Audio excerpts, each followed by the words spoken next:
Welcome to my channel happy kitchen. বন্ধুরা, আশা করি আপনারা সবাই ভালো এবং সুস্থ আছেন। সামনেই তো জন্মাষ্টমী, তাই আমি আপনাদের জন্য নিয়ে এসেছি জন্মাষ্টমী স্পেশাল তালের বড়া। আমি একটা বড়া এখান থেকে ভেঙে দেখাচ্ছি ভেতরটা কতটা সফট হয়েছে। দেখুন, ওপর থেকে যেরকম ক্রিস্পি সেরকম ভেতর থেকে নরম। আশা করি আপনাদের এই রেসিপিটা ভালো লাগবে। এখানে আমি দুটো তাল নিয়ে নিয়েছি। প্রথম তালটা আমার ছোলা হয়ে গেছে, এটা আমার ভিডিও করা হয়নি। এবার এই তালটাকে আমি কিভাবে ছুলে জলের মধ্যে ভিজিয়ে রাখবো সেটা দেখাচ্ছি। প্রথমে তো এই ওপরের খোলাটাকে ভালো করে উঠিয়ে নিতে হবে। তারপরে এখানে ভেতরে একটা গুটলি মতন থাকে, সেইটাকে আমি উঠিয়ে নিয়েছি আগেই। তো এবার আমি দেখাচ্ছি তালের গাটার থেকে এইভাবে খোসাগুলোকে ছাড়িয়ে নিতে হবে। খুব সাবধানে করতে হবে, কারণ তালের এই খোসা কিন্তু খুব ধারালো হয়, ফট করে হাত কেটে যেতে পারে। এবার এইভাবে যে আলাদা আলাদা এর পার্টগুলো আছে সেগুলোকে ছাড়িয়ে নিতে হবে। নিয়ে এইভাবে আমি জলের মধ্যে এটাকে ভিজিয়ে রাখবো। এটাকে এভাবে আমি প্রায় 1.5 ঘন্টা 1.25 ঘন্টা মতন ভিজিয়ে রেখে দেবো জলের মধ্যে। প্রায় 1.5 ঘন্টা ধরে আমি এই তালগুলোকে জলের মধ্যে ভিজিয়ে রেখেছিলাম। এবার কিভাবে কোড়াবো সেটা আপনাদের দেখাচ্ছি। এখানে আমি এরকম একটা কোড়ানি নিয়ে নিয়েছি। এই কোড়ানির সাহায্যেই আমি তালটাকে কুড়িয়ে নেব। খুব তাড়াতাড়ি হয়ে যায় কোড়ানি দিয়ে কুড়ালে পরে। এইভাবে প্রত্যেকটা তালের বীজকে আমি কুড়িয়ে নেব। আর যখন এর থেকে কাঠটা মোটামুটি বেরিয়ে যাবে, তখন আবার একটু জলের মধ্যে ভিজিয়ে আবার এভাবে কুড়িয়ে নিলে পুরোপুরিভাবে তালের বীজ থেকে কাঠটা বেরিয়ে আসবে। আমি এখানে আর একটা কথা বলে রাখি, কোড়ানির এই যে বড় যে দিকটা ছিদ্রগুলো আছে, বড় ছিদ্রগুলো সেদিক দিয়ে কিন্তু কুড়িয়েছি। আর এই যে আমার প্রত্যেকটা তালের শ্বাস কোড়ানো হয়ে গেছে। এবার এরকম একটা ছাঁকনির সাহায্যে আমি তালটাকে ছেঁকে নেব, কারণ তাল কোড়াতে যে কিছু আঁশ পড়ে, সেই আঁশগুলো যাতে ভেতরে না থাকে সেই জন্য এই ছেঁকে নেওয়া।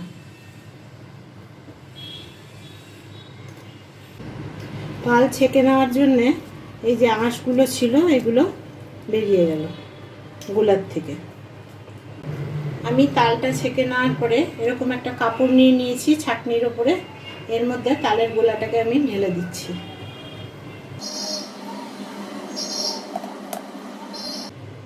এবার এই কাপড়টার মধ্যে আমি এই তালের রসটাকে বেঁধে নেব।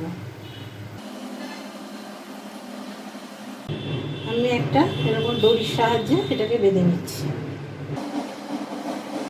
এই যে আমি কাপড়ের মধ্যে তালের যে আমি কাপটাকে বেঁধে নিলাম, এটা করার একটাই কারণ, সেটা হচ্ছে এই যে দেখছেন জলটা পড়ছে, এটা হচ্ছে তিতা রস। তালের মধ্যে একটা তিতা রস থাকে, সেই রসটা ঝরে যাবে। তা আমি এটাকে এখন টাঙিয়ে রেখে দেবো যাতে এই জলটা পড়ে যায়। এই জলটা পড়তে কমসে কম ওরকমই 1 ঘন্টার থেকে 1.5 ঘন্টা মতন কিন্তু সময় লাগবে। এই তিতা জলটা ঝরে গেলে কিন্তু তালের বড়া বা ক্ষীর বা তালের যে কোনো প্রিপারেশন করুন না কেন, তালের কিন্তু সেই জিনিসটা একদমই তিতা লাগবে না। এখানে তালের যে তিতা জলটা সেটা আমি ঝরিয়ে নিয়েছি।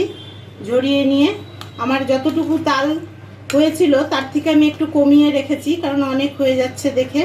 তা আমি এখানে নিয়ে নিয়েছি তাল গোলা, আর নিয়েছি এখানটা গুঁড়ো চিনি, নারকেল কোড়া, এটা নিয়েছি আমি ময়দা, এখানে চালের গুঁড়ো, আমি এখানে গোবিন্দভোগ চাল গুঁড়ো করে নিয়েছি বাড়িতেই।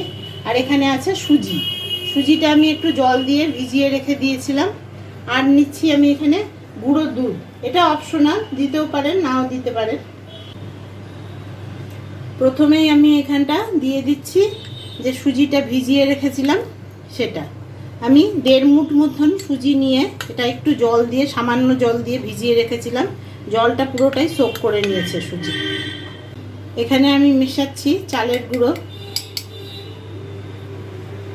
1 চামচ, 2 চামচ, 3 চামচ। আমি এখন আর দিচ্ছি না, আগে ভালো করে মেখে নেব, তারপরে আমি বুঝে দেব।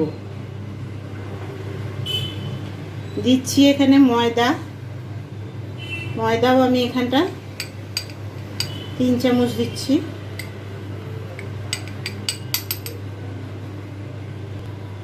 নারকেল কোড়া আমি এই ছোট বাটির 1 বাটি নিয়েছি, এটা আমি পুরোটাই দিয়ে দিচ্ছি।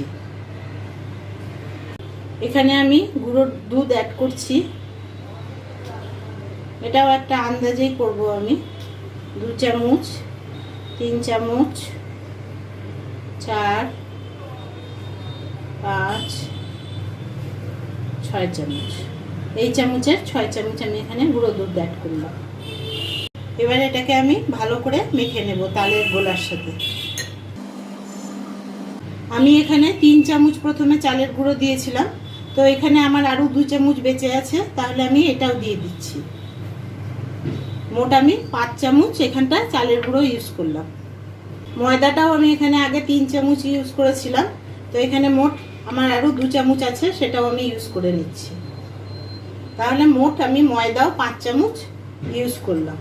এবার এতে আমি ইউজ করছি গুঁড়ো চিনি। আমি চিনিটাকে এখানে গুঁড়ো করে নিয়েছি, তাড়াতাড়ি যেহেতু গলে যাবে। আপনারা নর্মাল চিনিও ইউজ করতে পারেন। চিনিটা আমি একটু বুঝেই দেব, কারণ আমার এখানে গুঁড়ো দুধ পড়েছে। আমি প্রথমে 4 চামচ মতন এখানটা গুঁড়ো চিনি ইউজ করছি। এবার আমি আবার ভালো করে মেখে নেব। প্রথমে আমি 4 চামচ গুঁড়ো চিনি দিয়েছিলাম, এবার বাদ বাকি যে আরও 2 চামচ মতন গুঁড়ো চিনি ছিল আমি সেটাও দিয়ে দিচ্ছি এখানটা। চিনিটা দেওয়ার পরে এবার আমি এর সাথে মিশিয়ে ভালো করে এই ব্যাটারটাকে ফেটিয়ে নেব।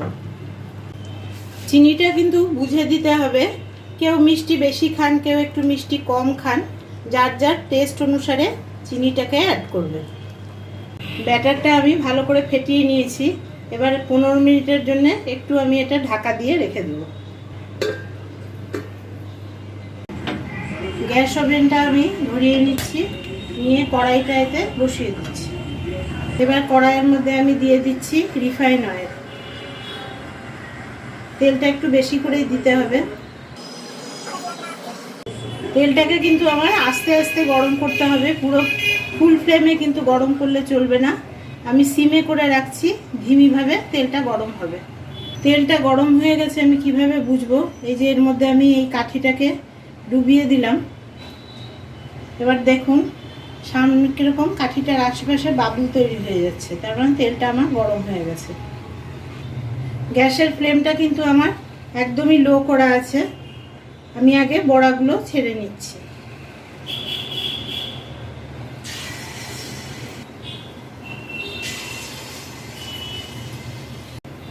বড়াগুলো আমার ছাড়া হয়ে গেছে। এবার গ্যাসের ফ্লেমটাকে আমি মিডিয়াম টু লো করে দেব। হাই আছে বড়াগুলোকে ভাজবো না, কারণ বড়াগুলো তাহলে ওপর থেকে পুড়ে উঠবে আর ভেতরটা কিন্তু কাঁচা থেকে যাবে। বড়াগুলোকে এবার আমি একটা চামচের সাহায্যে উল্টে নিচ্ছি।